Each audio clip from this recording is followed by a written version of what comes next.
Hi everyone, I'm Dr. Brad Musil, and welcome to episode 14 of Book Musings. In this episode, we'll discuss Freakonomics by Stephen D. Levitt and Stephen J. Dubner. So this was co-authored by, again, Stephen D. Levitt and Stephen J. Dubner. So as I usually do in this episode, I'm going to break down, first give you a little bit of background, break down why it is or how it is I came to read this fairly well-known work, Freakonomics, or I shouldn't say read actually, as has been the case for a few of these past episodes of Book Musings. I actually listened to the work. I didn't actually read it. But I'll talk a little bit about how it was or why it was that I came to do that. And in fact, I finished it a week ago. So I actually had the hardback version for quite some time. But why was it that I actually came to read the book or listen to the book? And then I'll talk about, as I typically do, what the book is actually about. So I'll go into that, basically go chapter by chapter and sort of outline in a general sense. We won't spend too much time discussing what the book's about, but I'll give you a general sense of what each chapter suggests. And then I'll end by offering some of my book musings, right? My thoughts on the work. And then I guess I should say ultimately end by offering my book musings grade. So will Freakonomics reach the Book Musings Hall of Fame, maybe even the highly coveted top shelf? That remains to be seen. So let's go ahead and dive in. Like I said, I'm going to begin by discussing, why it was that I came to, in this case, listen to Freakonomics by Mr. Levitt and Mr. Dubner. So if you are at all familiar with the series Book Musings, and you've, listened to the past few episodes in particular, I've really started listening to audiobooks, particularly during my runs. And I've enjoyed that, and so this is no exception. I was tired of Stephen King. I'd been listening to a lot of Stephen King, but I still wanted to, listen to an audiobook as opposed to, music or something like that, or podcast. So I wanted an audiobook, but I wanted to move on from Stephen King, at least for a while. So if you listen to the last episode, I mentioned this is on the radar because when we were on vacation in Colorado, we happened to come across a library book sale where you can throw whatever you can into a bag for $10, and I saw this and I threw it in there, and lo and behold, this seemed like a good idea. So I mentioned that I had the hardback, and I've had this almost, I want to say, I've been familiar with the book. Again, it seems pretty well known. I've been familiar with it. So the original came out in 2005. I probably had this for at least a decade, maybe even since it basically came out. I don't remember how I originally acquired the book. I do remember my father, I believe, and another good friend of mine, sort of being into this book way back. So those are kind of my vague recollections of the book. But for whatever reason, I never did actually read it. Fast forward, as I mentioned, this summer, then we go to the library bookstore or book sale and come across this. So I should mention, this was originally, again, released or published in 2005. Then they released a year later in 2006, the, what is it called? Revised and Expanded Edition, which is actually the version then that I listened to. So it was the 2006 version that I listened to. So I should finish, I don't know if I mentioned this already, but so I had Freakonomics. I was familiar with it for a long time, but I actually just then listened to it, finished it up 1 week ago to this day. So blah, blah, blah. Yeah, I think I said all that. So let's go ahead and move on to then, what the book is about. As I mentioned, in general, I'm going to proceed in this part by kind of moving chapter by chapter. So as it turns out, there's 6 chapters in the book. And so again, we'll go, in order 1 to 6. But before I do that, I wanted to kind of mention something that really shines through in all of the chapters, and that's that these authors, or I guess maybe it's Stephen D. Levitt in particular, has a fondness for math and analyzing the data and the notion that correlation does not equal causation. This sort of thinking, rhetoric, etc., comes up constantly throughout the book. Every chapter, right? There's this emphasis on, well, how do we figure out the answers? We turn to the data, and then they even discuss things like, linear regressions and statistical regressions and analyses, and they get into these sort of mathematical concepts. So big fans, I guess I wanted to sort of state that at the outset. These guys are clearly big fans of, math and analyzing the data when it comes to trying to ascertain answers to whatever questions regarding human behavior that we might be interested in. Okay, so let's go ahead then, like I said, and then move on to our very brief discussion of each of the chapters in the book. So chapter 1 begins with an interesting discussion of this notion that everyone cheats, right? So a lot of us think we're honest, but when we sit down and really reflect on it, oftentimes it's easy to come up with instances where we cheat in subtle ways. And so the authors point to the same sort of idea, and then they get into some really interesting examples of how cheating in fact takes place, including what I thought was a really intriguing discussion of sumo wrestling and the culture of sumo wrestling, particularly within Japan. I don't know if it exists elsewhere, but so they got into various aspects of sumo wrestling that I, to that point, had not been familiar with. How it's an integral part of the Japanese culture, and how the upper echelon of these sumo wrestlers are very much revered. They're like pop icons here in America, right? They're held in very high regard. But one of the things the authors point out is it's just the very, very top, right, of the sumo wrestlers, right? Most of them, 90% of them, I don't remember the exact stats here, right? But most of them, that's not true for, right? It's only true of the ones that make it to the top. And so kind of along those lines, then one of the things they get into then is what the various wrestlers and what they're willing to do then to try to make it to the top, right? And in general, what people are willing to do to try to make it to the top, regardless of what their particular context or scenario is, whether they're sumo wrestlers or and one example that he gets into they get into is a bagel owner, and how sort of wanted to do it where in these various businesses, it's kind of an honor system where you relied on the people that went into the break room to, when they took a bagel, to put in whatever amount they were supposed to. And so, they got into then how people cheated that system, and sort of how this guy tweaked his bagel business accordingly, and so on. Teachers, so, oftentimes held in very high regard, I like to think for good reasons, right? But they discussed then how even teachers can stoop to the level of cheating, right? To try to get their students' test scores to meet certain criterion to, say, get further funding or some sort of acclaim, right? So they get into all these like various sort of scenarios and demonstrate how, in fact, everyone seems to cheat.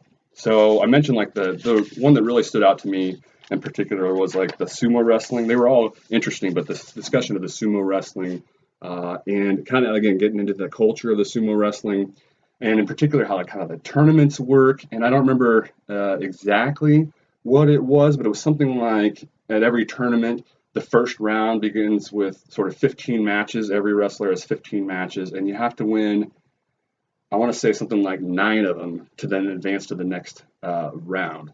And so they get into then how interesting, right, the last match, if a certain wrestler already has his, right, he's already into the next round, how he, right, might be willing to, if his opponent, right, needs that extra victory, right, in that last match to get into the next round, how the first opponent has already gotten into the next round, how they're actually more likely to sort of let their opponent win because they don't have any incentive to, or they don't have as much incentive to win in that scenario because they already have the next round locked up. And so they get into the statistics and how, you dive into the data, and lo and behold, in these scenarios, right, where the one opponent in the final match has it locked up getting into the next round, and they're facing off against an opponent who needs one more victory, right, and they get into what the statistical chance, the likelihood of the first one would be to win, and what actually happens, right? And it's extremely different, right? Significantly different, right? What should happen according to statistical likelihood, right, versus what actually happens. So therefore, suggesting, right, that in these cases, oftentimes the opponent that has it locked up is willing to fix the match or cheat in some sense. So yeah, that was pretty interesting. Then chapter 2, they move on to discuss kind of controlling information. They get into, I wasn't as much into the part where they got into like the Ku Klux Klan and how a couple significant figures fought against that kind of movement, and like the historical, what do I want to say, the history of the Ku Klux Klan and how that evolved and so on. But the thing that really stood out to me in chapter 2 was the discussion of real estate agents. Again, this is really getting into, if you had to kind of carve out maybe a central theme of the book, that's actually one of the difficulties, and you might say criticisms, as we'll get into later, of the book, is that, what is the central theme? What is the book about? It's hard to say, and they admit that. But anyway, if you had to sort of suggest, try to pinpoint, a central theme, it might be something like how incentives, right, dictate human behavior. And so an interesting example of that in chapter 2, they discuss real estate agents and how, this is the one that really stood out in my mind, how, so you have your house on the market, you're going to sell it. And so a certain scenario, right, where you've received the bid and you could take it, right? Or you could hold out, wait a little longer to receive 10,000, a bid that's say 10,000 more. Again, I forget the exact numbers here, but you'll get the idea. So the suggestion is, when it's your house, the real estate agent tries to suggest that you ought to, just take the original offer, right, and not hold out for a $10,000 higher bid. Which, by the way, the idea is that it's likely if you wait, okay, there's a good chance that you would receive a bid that's $10,000 higher. And what they get into, and then they say, let's look at the data, and they show all this, right? But what they get into is that, the real estate agent in that case, where you are the one whose house is on the market, they have little incentive to get, you to get $10,000 extra, because what they're ultimately making after their, the agency they work for, they take a certain percentage, which isn't, a whole lot, let's say like 10%. Again, I don't remember the exact specifics here. And then the agent, him or herself, only gets like, say, half of that. So while the total is $10,000, they're only getting, say, $400, right? So there's very little incentive for them to suggest, you hold out in that case. And so they want to lock up the deal. But, and this again gets into sort of, how we're driven by incentives. When they have a higher incentive because they stand to gain more, say when they put their own house on the market, what do they end up doing? Lo and behold, they wait. They don't take the initial offer, right? They wait for the bid that's $10,000 higher. Okay, so I thought that was really interesting. Again, they dove into the data and got into an example of how we seem to be driven, right? One example of how we seem to be driven by incentives, and specifically, what we stand to gain from various actions. And I guess in some sense that makes sense, right? All right, chapter 3, another interesting discussion. They move on to discuss the trials and tribulations of the typical low-level street gang member or drug dealer in particular, I suppose. So, we have this, and I think this was a good move on their part. They discuss how a lot of us, right, this common conception of the drug dealer is that they make a lot of money, they're going around in fancy cars and have multiple properties and so on and so forth. But what the authors point out is that actually, 90% of these gang members or drug dealers, they're, that are low level, that's not true at all, right? That they have to work oftentimes another job just to make ends meet. So again, it's only the shot callers, right? The top of the pyramid that's really making anything. And they got into a specific example. I think it was a Chicago street gang where they literally were able to analyze data that the gang had taken over these records that they had taken over the years regarding their expenditures. And these were meticulous, right, records of their various expenditures. I mean, it was like an accountant, right, record of the gang's expenditures, income, all the various, what's the word I'm looking for, revenue streams, how, it's like a business. And so they were able to collect this data. It leaked out, and again, so they analyzed the data, and that's how they were able to see then that once again, it's only the top, right, of the pyramid that's getting, say, 90% of the total, right, profits, and then the others, 9 out of 10 of the gang members or drug dealers are working another job just to make ends meet. And this is why they suggest you don't see a lot of older gang members, because it doesn't work over time, right? And we realize that that very few people make it to the top, right? And so again, we realize that the incentives are not actually there, and so that changes the behavior as we mature and get older. So that was again chapter 3, an interesting discussion of gang members, or that what we think of, how we think of the average drug dealer, and then in reality what the average life of a drug dealer looks like. So in chapter 4, this might have been the most controversial, looking, and I did a little bit of research coming into this episode in terms of Freakonomics and its reception and so on. And if you had to sort of pinpoint, other than like what is the underlying theme of it all, if you had to pinpoint like one of the main criticisms would probably stem from chapter 4 and the author's suggestion, or I guess Stephen D. Levitt, at least, his hypothesis that in the 90s and onward, we experienced a radical reduction in crime, and their suggestion is that was a result of abortion becoming legal. So, of course, that was pretty revolutionary, at least, to my recollection, when they came out with that theory. And again, probably why it was so controversial. They go into all the various theories that were posited. Okay, so basically crime went up, steadily rose pretty significantly up until, I want to say, the 80s, maybe even the late 80s, and then all of a sudden, and so they get into like how all these economists had predicted and crime experts had predicted that it was going to get catastrophic and just get completely out of control in the 90s, and lo and behold, what ended up happening was it tanked, it went way down, and it kept falling, with every subsequent decade. And so then you get all these various theories, more police, different policing methods and so on. And so they address all these various theories and suggest more or less why most of them aren't really plausible, and the most significant, most likely explanation for the reduction is actually abortion becoming legal. And so they kind of get into that and why that is. Their argument is basically when abortion isn't allowed, then you have more, and it's a tricky subject to discuss because it's kind of disheartening, and they admit that, right? But when you don't allow abortion, then you have more babies that are born in difficult circumstances, and you might say in situations where the mother and potentially father, right, aren't in positions to dish out the love that a child needs, and hence, right, in those scenarios,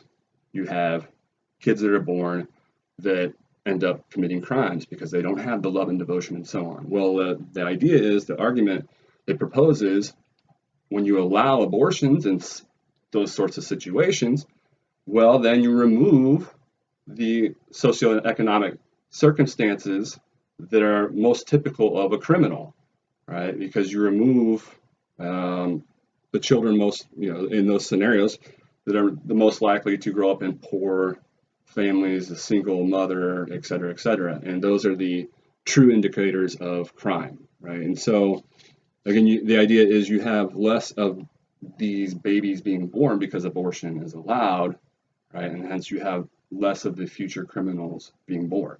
Again, not a pretty or fun subject, but that's the argument, and again, it was certainly one that was controversial. So, chapter 5, this is the one that, I guess they're all kind of interesting in their own way, but this is the one that I found maybe most interesting because it really hits home in terms of being a parent. And unfortunately, the general upshot of chapter 5 is that we don't really matter. Parents don't really matter. I guess that's not really true. So how did they put it? So I wanted to actually I'm going to read a quote here from page 175. So the general idea is that basically what we are matters, not what we do, right? So what we are just naturally is really, yes, that plays a factor, and that influences what a child's going to be like, right? What the parents, natural intelligence is like. Are they highly successful? Do they have a lot of money? So on and so forth, right? Just things they naturally are, you might say. Those factors, yes, those are going to be predictors of the child's success later on. But parenting styles, right? What we do after the child is born, the suggestion has basically no effect, which was really disheartening. But then I started thinking about it a little bit more. Maybe it shouldn't be so disheartening. So it's disheartening because I spend so much time focusing on parenting and what I could do better. And can I do anything better? Of course I can, right? And so how can I, and how can I improve relationship? And when I see a certain behavior that I don't like in one of my children, are they replicating something I'm doing? Is that are they modeling my own behavior? And so I have these kinds of reflections all the time. And I guess the suggestion is chill out, dude, because all that analysis and that reflection on your part, it really doesn't matter. It doesn't matter what you do. It doesn't matter if you take them to museums. It doesn't matter if you read to them, right? These are specific things they get into. None of that stuff matters. So on the other hand, maybe it shouldn't be so disheartening because I can just relax now, right? I mean, it's all said and done, right? Nothing I do from this point forward in terms of the likelihood of my children's success, they're arguing or suggesting seems to matter. So I mentioned I wanted to read kind of how they put the point. So this is page 175. They say, quote, "But this is not to say that parents don't matter. Plainly, they matter a great deal. Here's the conundrum. By the time most people pick up a parenting book, it is far too late. Most of the things that matter were decided long ago. Who you are, whom you married, what kind of life you lead. If you are smart, hardworking, well-educated, well-paid, and married to someone equally fortunate, then your children are more likely to succeed. Nor does it hurt in all likelihood to be honest, thoughtful, loving, and curious about the world. But it isn't so much a matter of what you do as a parent, it's who you are. In this regard, an overbearing parent is a lot like a political candidate who believes that money wins elections, whereas in truth, all the money in the world can't get a candidate elected if the voters don't like him or her to start with." So again, that was page 175. And so it doesn't matter what you do, if you aren't a certain way to begin with, and I guess in some sense, is it nature versus nurture? Sort of, what you are to begin with, right? That's going to sort of, insofar as you determine anything, right, that's going to be the deciding factor for your children. So, yeah, that was an interesting chapter, to say the least. The most unusual, moving on to chapter 6, the most unusual chapter in my mind was chapter 6. It was very odd to me. Basically, it comes down to, they sort of went through and surveyed the naming patterns of children and how it's rooted ultimately in, again, socioeconomic conditions. Again, this seemed to me like a very strange chapter in the sense that it seemed like top 20 list after top 20 list after top 20 list. And I'm hearing this as I'm running, and it's just like, what are the top 20 and then the early 90s of such and such demographic, and rattling off all these names. And so then I'm like, so when I got home, after hearing that chapter, what turned out to be a chapter, when I was listening to it at first, I'm like, is this the appendix, an appendix? Because it just seemed like an odd thing. And the first, I go to the first page I pull up here, pages 198, 199, you can see all the tables here, right? The lists. Hopefully you can see them, right? And so that's basically indicative of how the whole chapter sort of read. Basically, it says, I don't know if I ever mentioned, but the audio version is read by Stephen J. Dubner. Should have mentioned that a long time ago. Did a fantastic job. I'm really into these audiobook narrators. He's no exception. I think it probably helps when it's your own work, right? You're going to do the best job you possibly can. You're highly invested, and you're highly incentivized, you might say. But again, when I'm hearing him, going back to the original point here, when I'm hearing him sort of read through these various lists, it's like, what is going on here? Is this a chapter or have I reached an appendix? It was very confusing. I also thought, so again, strange little takeaways here. I thought it was weird how, and this is just a little nitpick, it's not a serious criticism. Again, if someone were to look at, say maybe some of my episodes, you probably pick out a similar, criticism with something I said or the way I put something. But I thought it was interesting how when they're going through this and they cited the various versions of names. So for example, the various ways you could spell Michael, they would refer to certain spellings of Michael as being incorrect, or sorry, not incorrect, misspelled. So they would refer to Michael, Thomas, Joseph, Michael misspelled, such and such way, Michael misspelled in such other way. And I just thought that was a weird way to put it, because it's suggesting that when it comes to names, there's like a correct Michael and then an incorrect Michael, right? There's a correct name to give your child, and there's an incorrect, right? That just struck me as weird, because I think there's like a difference between a name, right, and say an ordinary term like truck, right? You can misspell truck in a way you can't misspell a name, I think, right? You spell truck Truk, it makes sense to me to say you misspelled it, right? Versus you spell Michael, right? The sound Michael a certain way, you name your child a certain way. It seems weird to say that you misspelled Michael then. But anyway, again, very small little, I guess, reflection that I had. Maybe that belonged under my thoughts or my reflections. So moving on, I guess it's kind of a nice little segue there. Moving on to some of my reflections or thoughts on the book. Where did I put it? Here it is.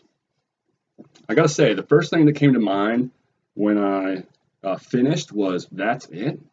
I couldn't believe how quick it was. So I went back and looked, and the revised and expanded version, I believe, is 268 pages, and the original is 242. And I think, that sense of, wow, this is already over, was largely a result and a reflection of the previous audiobooks, I had been listening to, namely Stephen King's massive works, It and The Stand, right, which are both over 1,100 pages. So this is like literally a quarter, not even a quarter of that, the length of either one of those. So I think it was largely, that sense of brevity was largely a result of my prior experience of the two previous books I'd listened to. But that, just wanted to mention that was kind of my initial reaction, was like, whoa, that's it. Also, I guess kind of related maybe is that what I mentioned earlier, that sense that there's no underlying theme, which they talk about, right, themselves. They concede, multiple times. There's no necessarily central theme here. These were various articles that Levitt had originally published, right? But there's no central theme, and so maybe it's no surprise then that chapter 6 ends and you're like, whoa, it's over. Because again, what is the ultimate point, the overarching theme? That's certainly sort of an issue, I think. And again, that sense of it's over, maybe a reflection of that as well. I also found it problematic that, so this comes up a few times, and I think different chapters actually, this idea that, so they juxtapose morality, which should be the case, then with economics, and economics portrays what actually is the case, right? So I should put it the other way. When carving out what economics is, they suggest that, right, it ought to be contrasted with ethics or morality in the discussion of what should be the case, right? The economist analyzes what in fact is the case, right? How do humans in fact behave, not how they ought to behave. So they basically define, in some sense, the economist and what the economist is up to by contrasting and juxtaposing the economist, right, with the moral philosopher. And I don't know, I find that a little bit problematic, because to me, and if you were to watch, an intro or one of the first episodes to my courses, I get into, specifically when we talk about ethics, right, I juxtapose it with all of science, because to me, all of science is concerned with what is the case, right? Not just economics, isn't the physicist also interested in what is the case? Now, maybe they want to say, specifically, the economist is interested in what is the case with respect to human behavior? Well, then what's the difference between, doing economic theory and sociology or psychology? And so that is, I guess I should suggest that my sort of issue with their conception of what economic theory is all about is something that seems to be echoed in the general criticisms of the book, right? Some people have criticized it as being really not having nothing to do with economic philosophy or economic theory at all, but rather it is sort of a sociological work or a psychological work, right? So that is a kind of general sort of complaint with the book. And I guess, again, that's my issue is just, again, it seems weird to me to try to, and I have what is, economic theory or economics? I don't really know. I was interested in a conception of it, in a definition of it, and I'm not satisfied with the one they give because of what I mentioned, right? I mean, how is economics, given what you say, distinguished from, again, sociology, psychology, and arguably various other sciences, okay? Just telling me it's about, what is the case, and specifically maybe human behavior, that fails to distinguish it, again, from these various other sciences. Now, having said that, you might get, hearing my reflections to this point, you might get the idea that I'm not a huge fan at all of the book. But again, if you go back to my characterizations of the various chapters, you can recall how, I found most of them pretty interesting. So I just wanted to end the, reflections part of the episode by mentioning that while I had these certain issues with the work, I did enjoy reading it in general. I'm glad I guess I should say listening to it. I did enjoy listening to it. I'm glad that, I actually got around to listening to, I guess in this case, Freakonomics. And I never did mention that it's subtitled "A Rogue Economist Explores the Hidden Side of Everything." So I should have mentioned that from the outset. So again, there was good, there was bad. So let's move on then to me giving then my book musings grade. What ultimately is Freakonomics by Stephen D. Levitt and Stephen J. Dubner going to receive? Again, I just want to say, all things considered, I'm glad that I finally got to it. It was a work that I'd been familiar with for quite some time, and I'm not sure why I hadn't read it or listened to it, much earlier. So I'm glad I marked it off the list, so to speak. It's not great. Admittedly, it lacks a central, unifying theme, you might say. There's some conceptual issues, as I've alluded to. But in general, I did enjoy their various discussions and analyses of these different scenarios, and the suggestion, the general suggestion that we're kind of motivated by selfish incentives and how much we have to stand to gain, right? That drives our behavior. So what am I going to give it? Moment of truth here. I'm going to give Freakonomics by Stephen D. Levitt and Stephen J. Dubner a C. So glad I read it. Listened to it, I should say. Okay. Not the best thing in the world, but certainly not the worst. And some interesting things going on within it. So that is it. I think that's all I wanted to say about the book, in general. Move on then to, as I always conclude, I'll move on to discuss what's potentially on tap. So what is on tap? I should mention that if there's any football fans out there, of course, I've been doing and if you're in a fantasy football league, I've been doing recently my fantasy football research. So that's some additional reading that has been occupying me. But I mentioned that I've really been getting into these audiobooks lately. I wanted to mix it up and not just keep listening to Stephen King all the time. Enjoyed this one. I was thinking that it might be time to revisit some, philosophy, some hardcore philosophy. In particular, where is it? Being in Time. This is a doozy. It's very tricky. It's up there with like some of Kant's work, Hegel's work in terms of the difficulty. David Hume, the difficulty of navigating the treatise.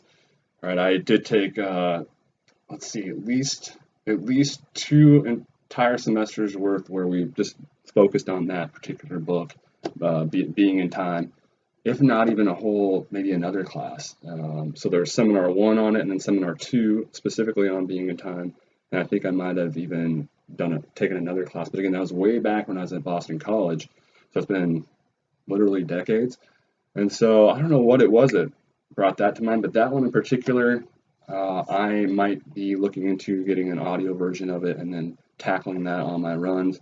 I will say, I think I've mentioned this at some point in prior episodes. I will say that listening to philosophy, the audio versions of these various philosophical works, that can be a tall task, right? A very difficult process, because if you think about it, these, as I alluded to begin with, these are very difficult things to parse from the outset, right? Oftentimes they have to be translated, which throws in a whole nother wrinkle. And so, it's one thing to try to like sit there and read it when it's there in front of you, and you can go back and be like, wait, what? What does this mean? Oh, up there. Right, and make connections when you're listening to it in the middle of a run. It's not like listening to a podcast or something a little bit more, I would say this is a little bit more casual than, being in time, or especially like Stephen King, right? It's a whole different beast. And so that does kind of hold me back sometimes in terms of diving into the audio versions of some of these philosophy books. But I did have an itch, wanted to mention that, I did have an itch to, listen to some philosophy again on the runs. So who knows, maybe I'll do an episode at some point on being in time or some other philosophical work. I'm almost done with, I had alluded to Terence McKenna. He was the subject of, episode 12 is Food of the Gods. I'm almost done with the Archaic Revival, so I could see myself doing an episode on that. I mentioned as well, at least in the last episode, and going to reiterate that Harlan Coben, I think I said his name right, has been recommended to me several times in the past few years. So I do have some of his works, never read anything by him. One of my friends said that actually his favorite author, actually my mom did as well. So yeah, I should probably read something by Harlan Coben at some point. And then finally, I'll just wrap up by mentioning, I've been alluding to this in the past few episodes, but I'm preparing to teach ancient philosophy. And so, as you can see down here, I've got some stuff on ancient philosophy that I've been reading as well. So I think that's it. So that wraps up our discussion of Freakonomics, subtitled "A Rogue Economist Explores the Hidden Side of Everything" by Stephen D. Levitt and Stephen J. Dubner.